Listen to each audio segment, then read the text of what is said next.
warahmatullahi wabarakatuh. Selamat pagi, salam sejahtera bagi kita semua.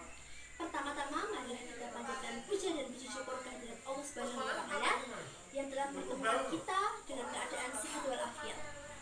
Selawat serta salam tak lupa marilah kita beri kepada Nabi Baginda Nabi Muhammad Sallallahu Alaihi Wasallam. Pertama-tama yang saya hormati Bapak Kepala Sekolah SMA Negeri 1 Jetis, Bapak Sumarno SPD MPD, yang saya hormati Ibu Yuni Catur SPD MPD selaku guru penguji ujian praktik bahasa Indonesia, yang saya hormati Bapak Ibu guru staf sekolah dan teman-teman kelas 12 yang saya banggakan. Hadirin yang saya hormati, seperti yang kita ketahui bersama bahwa kebijakan pendidikan di Indonesia selalu mengalami perubahan untuk menyesuaikan dengan perkembangan zaman, kebutuhan, dan tantangan yang ada. Salah satu perubahan yang signifikan adalah pemberlakuan kembali ujian nasional atau UN sebagai penentu kelulusan siswa kelas 6, 9, dan 12 pada tahun ajaran 2025 atau 2026. Menteri Pendidikan Dasar dan Menengah Abdul Muti mengatakan rencana mengadakan kembali ujian nasional akan dimatangkan sebelum diumumkan lebih lanjut. Ujian nasional yang sudah ditiadakan sejak 2021 kemungkinan akan diterapkan kembali dengan sistem yang berbeda pada 2026 atau tahun ajaran 2025 atau 2026. Keputusan ini tentu bukanlah hal yang mudah dan telah melalui berbagai pertimbangan dari berbagai pihak. Pemberlakuan kembali ujian nasional diharapkan dapat mengembalikan esensi ujian sebagai alat ukur yang objektif dalam menilai kompetensi siswa secara menyeluruh. Selain itu, UN juga diharapkan dapat menjadi salah satu instrumen untuk menjaga mutu pendidikan di Indonesia. UN kemudian mengalami perubahan istilah menjadi ujian nasional berbasis komputer atau kita sebut dengan UNBK di beberapa sekolah. Langkah tersebut diambil untuk memperbarui sistem evaluasi dan mengikuti perkembangan teknologi.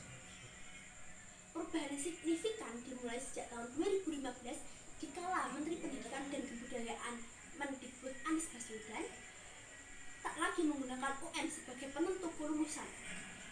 Hal itu seperti tertuang dalam peraturan Mendikbud atau Permendikbud 5/2015 dan Permendikbud 57/2015. Kedua peraturan yang dikeluarkan Kemendikbud Anies itu menyatakan bahwa kriteria kelulusan berdasarkan pada menyelesaikan seluruh program pembelajaran, memperoleh nilai sikap atau perilaku minimal baik, serta lulus ujian sekolah. Keputusan ini menuai berbagai respon dari masyarakat. Sebagian besar orang tua dan guru yang lebih baik dengan kembalinya ujian nasional atau UN karena dianggap mampu mendorong siswa untuk lebih fokus belajar.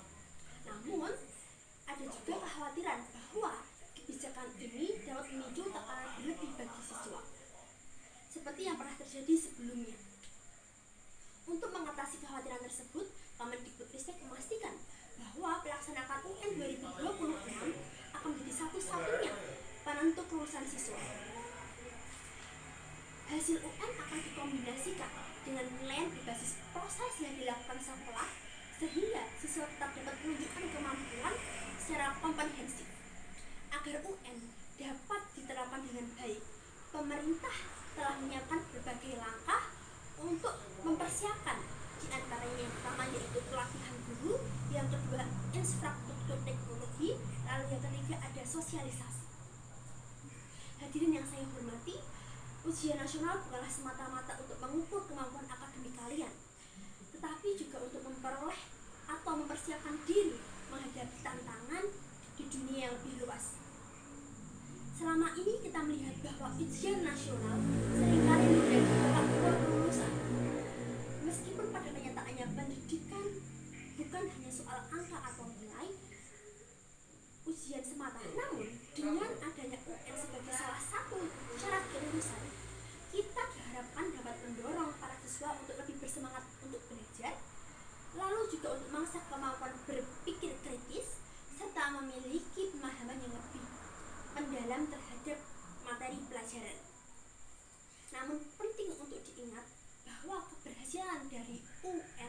ujian nasional bukan hanya bergantung pada kemampuan dalam menghafal materi, tetapi juga bagaimana kalian persiapkan diri dengan baik, belajar secara konsisten, dan memahami inti dari setiap pelajaran.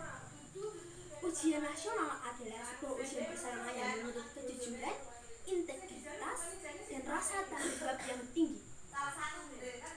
Pemberlakuan kembali ujian nasional juga menuntut peran aktif para pendidik dalam membimbing dan mempersiapkan siswa dengan sebaik-baiknya, bukan hanya dalam menghasilkan materi pembelajaran, tetapi juga memahamkan atau menanamkan nilai-nilai moral dan etika.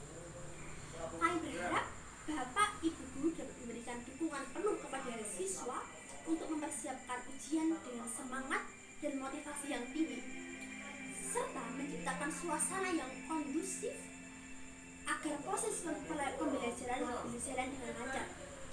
Peran orang tua dalam pendidikan sangatlah vital. Kami mengajak orang tua untuk turut memberikan dukungan, perhatian, dan motivasi kepada anak-anaknya dalam menghadapi ujian.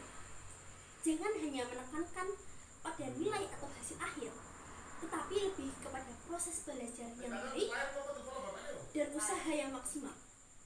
Dengan demikian, anak-anak kita akan merasa didukung dan dihargai dalam setiap langkah yang mereka ambil. Tidak ada yang perlu dikhawatirkan tentang UN. Jadikan ujian ini sebagai sarana untuk mengukur sejauh mana kamu telah berkembang dalam proses pembelajaran. Ingatlah bahwa belajar bukanlah sekadar untuk menghadapi ujian, tetapi untuk kehidupan yang lebih baik.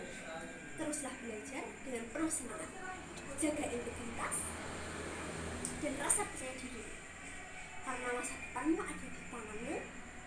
Demikian pidato dari saya pada kesempatan ini. Semoga kita bisa menjadikan pemberlakuan kembali ujian nasional ini sebagai motivasi untuk belajar lebih giat dan mempersiapkan masa depan lebih baik. Terima kasih atas kesempatannya. Bila ada salah, mohon dimaafkan. Wassalamualaikum warahmatullahi wabarakatuh.